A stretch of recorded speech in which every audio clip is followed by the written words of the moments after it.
Hey, welcome back. So this is gonna be part 4 of the Lance truck camper repair. This video I'm gonna start actually framing this stuff in and actually making it look like something. I'm gonna try something new. I did pick up a Bluetooth wireless mic for my phone. See if that doesn't work a little bit better. And I'm gonna try to do some tripod stuff too.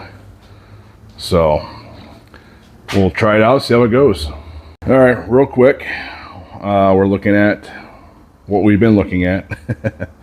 So I think I mentioned in the last part of my third video about the hole in the floor where the water line went and how just trying to jam the tube up, I was hitting the different trusses or crosses. So I did stick a piece of rebar and I got that through fairly easy. So that is sticking all the way up through that hole. So I think now I'm pretty confident that I'll be able to attach the hose to the rebar and then pull the hose through. I got hose coming, it's 1/2 inch. I think it will squeeze right on the right. If I press it onto the rebar, and when the rebar has this, what do you call it, ridges on it, should grip the hose enough to pull it through slowly. So I'll thread it through. So I'm happy about that. All right, so I did run to Home Depot this morning, picked up a sheet of this Polywall.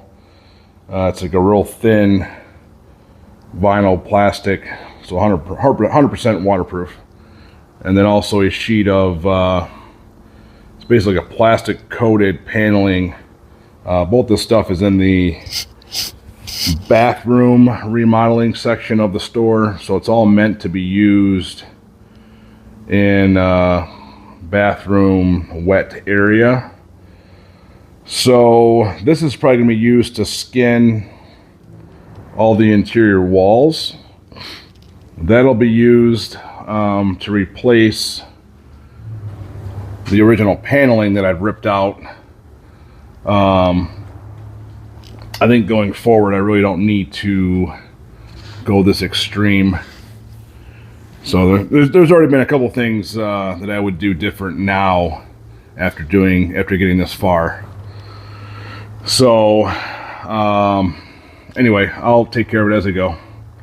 But I think that real thin stuff I'll be able to coat all the walls. And then they make some really nice real low profile corner moldings to cover up all the edges.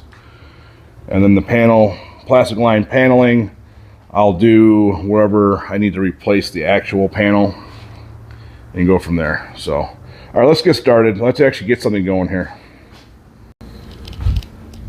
All right, so first things first, I'm going to get some measurements going here.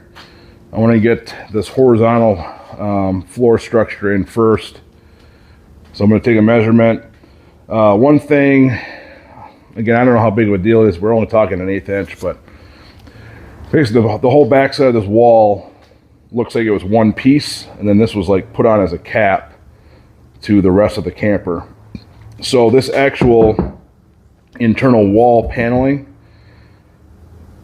is part of the interior of the camper structure, and it's somewhat sandwiched between this rear end cap. So between the 2x2 here and the one that's removed, there was paneling. So I might just cut some strips of 1/8 inch or 1.5 inch sections of that just to kind of fill this void so everything's flush. Otherwise it'll be somewhat indented on the end here.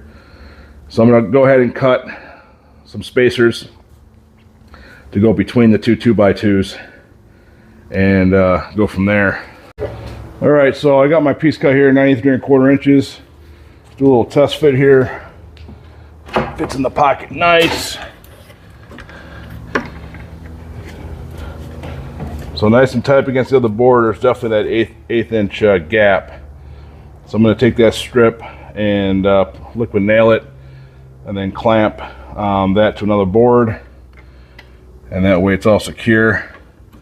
and then get this stuff going here. So I got the 93 1/4 inch piece over on the stand there, liquid nailed that 1/8 inch panel to it, and I got a scrap piece of 1x2 or 2x2 clamp to that, so that's going to dry.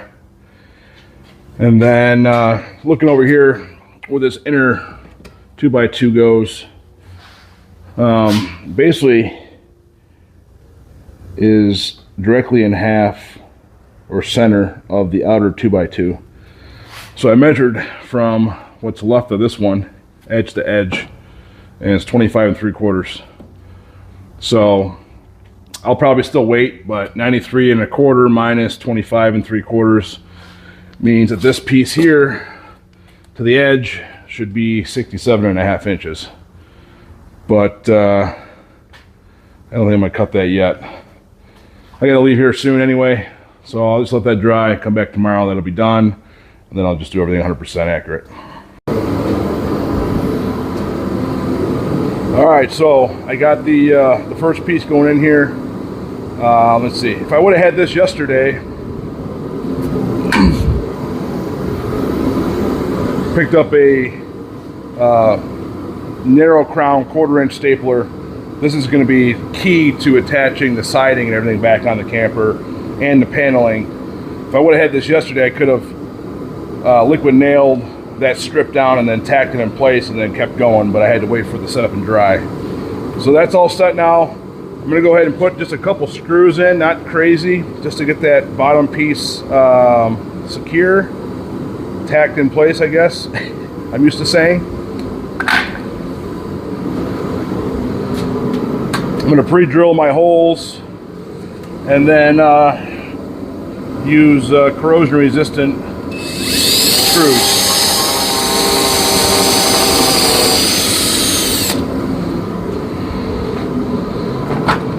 I got 3 inch, which is kind of going to be too long for some of this stuff, so I'm going to get some shorter screws.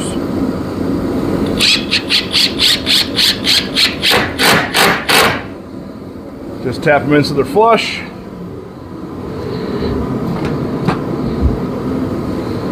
I don't know if I mentioned it before, but I think I'm going to prime or paint all this wood as I get it done. A little bit of pressure on here. The Harbor Freight off-road jack comes in pretty handy.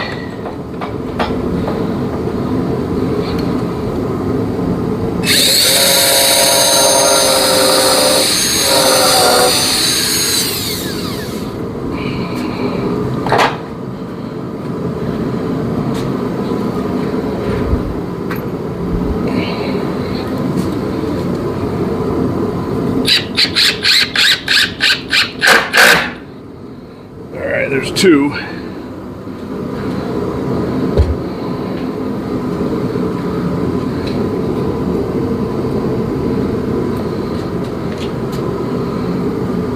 Alright, so I'm going to get a clamp, square this up, put one more screw up. And then when I get some shorter screws, I'll probably shoot 1 here, 2 here, and go from there. Alright, so went ahead and put a C-clamp right here to square that up. Again, pre-drill from the bottom up, put a screw in. So I got 1, 2, 3 screws. I'm going to do this part next. So I'm going to measure what is still solid.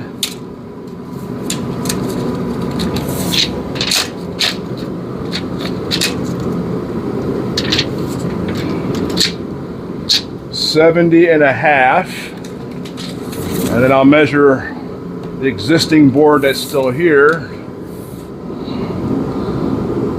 46 13/16. So 70.5 minus 46 13/16.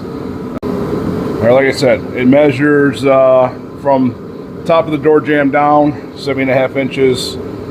What's left of this board measured 46 13/16. So 70.5 minus 46 13/16 equals 23 11/16. So I will cut that right now.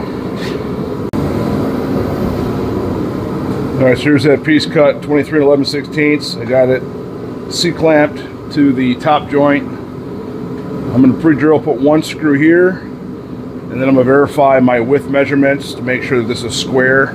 I'll put one here, then I'll put another one up here.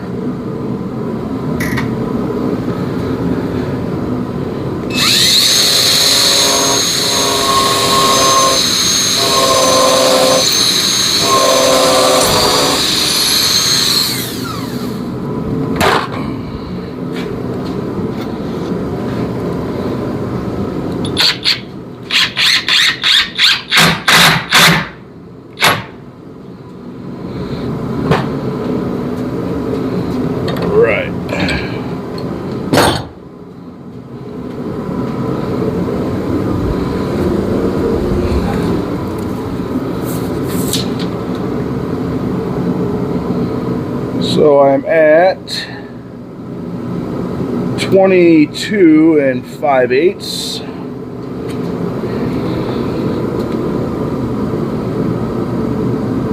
Pretty much right on.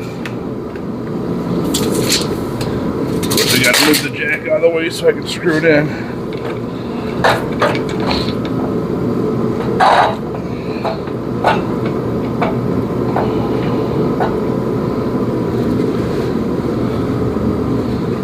It's flush.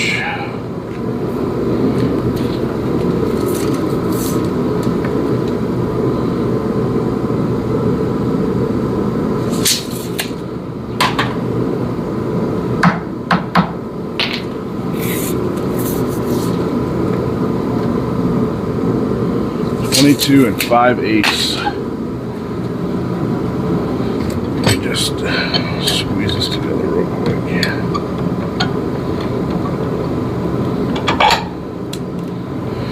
I know it doesn't have to be perfect, but I like to make things as perfect as possible.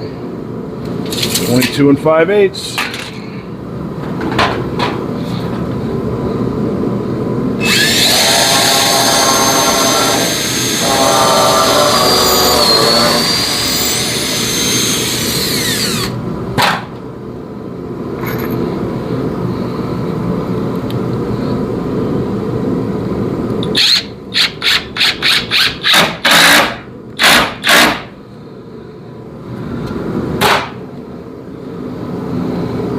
And while this is still attached, I'll do one more here.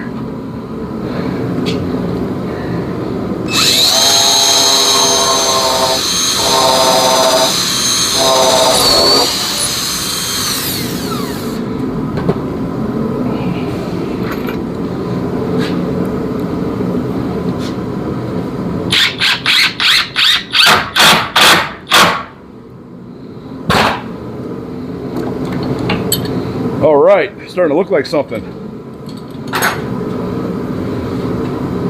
I mean, just one board already that's awesome.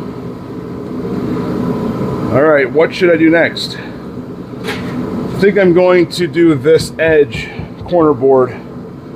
That way I know the whole back is tight, square, sturdy, and then I'll work on this stuff. But it might make sense to get the piece of plywood in first before I can run out of room.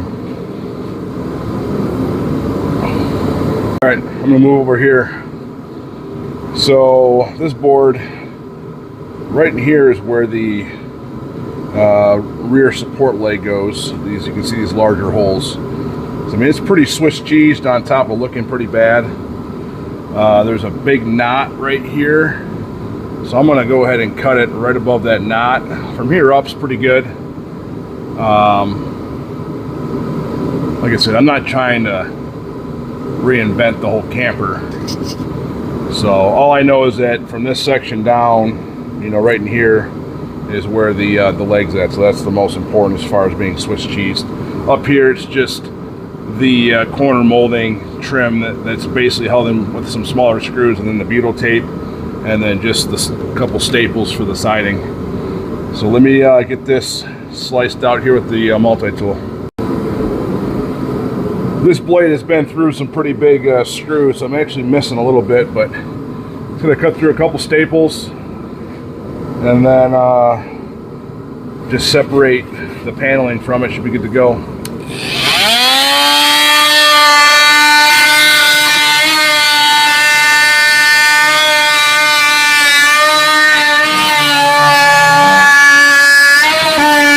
Alright, that actually took way longer than it should have. That blade is shot. It's hard to see on camera, but I'm missing a whole bunch of teeth. So I'm going to change it out with a new one. But anyway, I cut this out nice and clean. While I'm in here, I talked about it before, I'm going to do the 2x6, I think, right here. And right here. Or maybe just a 2x4. We'll see. Alright, just remove those step blocks, and of course I had it glued pretty good, glued and stapled from both sides. So I'm going to move on with this leg, and then I'll get that stuff figured out here in a sec. Alright, so even though this bottom board is attached in 4 spots now, there's still a little bit of spring. So I want to make sure I can find the right dimension. So what over here matches that side is this top board where the taillight goes. So I'm going to measure from the bottom of the new board to the top inside of this board is 21 inches. So that I can match that measurement. And actually, as it sits, it's 21 inches on the dot. So that means I can easily get this measurement, which is 36 7/8.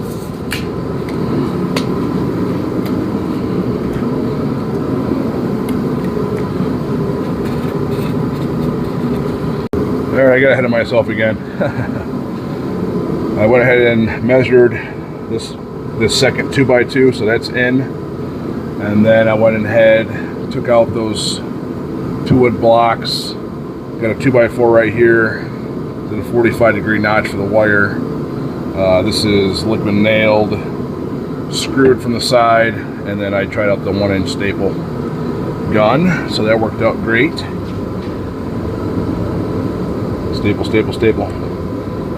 So next step is I'm going to assume this one went all the way down to the bottom. So I'm going to probably put this vertical stud in, and then I'll replace this. That'll be the next 2 main parts, and then I will get the rest of the taillight boxed in here. And then remember, my aluminum hatch is right here, so I believe from inside to inside is my 15 inches. So then I will also replace this board here, this little stud, because that's gone. And then that will, let's see, 1, 2, 3, 4 pieces, and the back part's done. And then just a little block here for the step. Alright, I used the multi-tool again, cut out that bad part, measured 39 7/8. Got my new piece of board cut. A little bit of liquid nail. Got my stuff marked. It's already pre-measured where everything's going to go.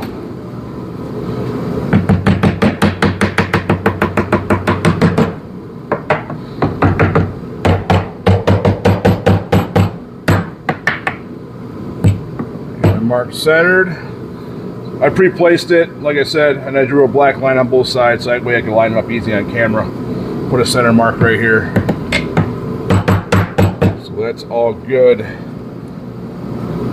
And I'll take my staple gun, tack it here and here, put a clamp here for the stuff to dry, and then I do have to put a screw through this stud that ties into the support of the bench.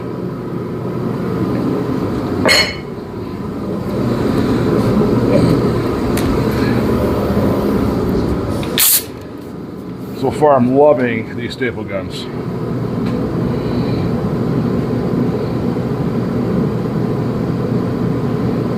I could almost go this way if I could.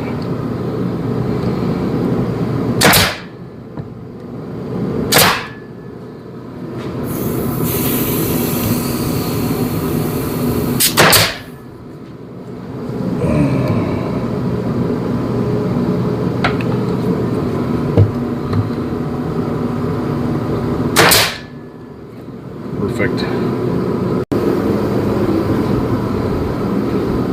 All right, I got that other piece right in here, stapled in.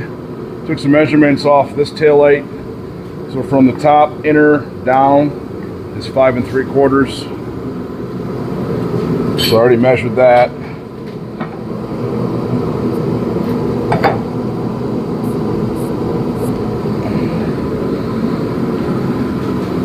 So there's my mark for that. And then I will need a piece cut 8 5/8. 8 5/8.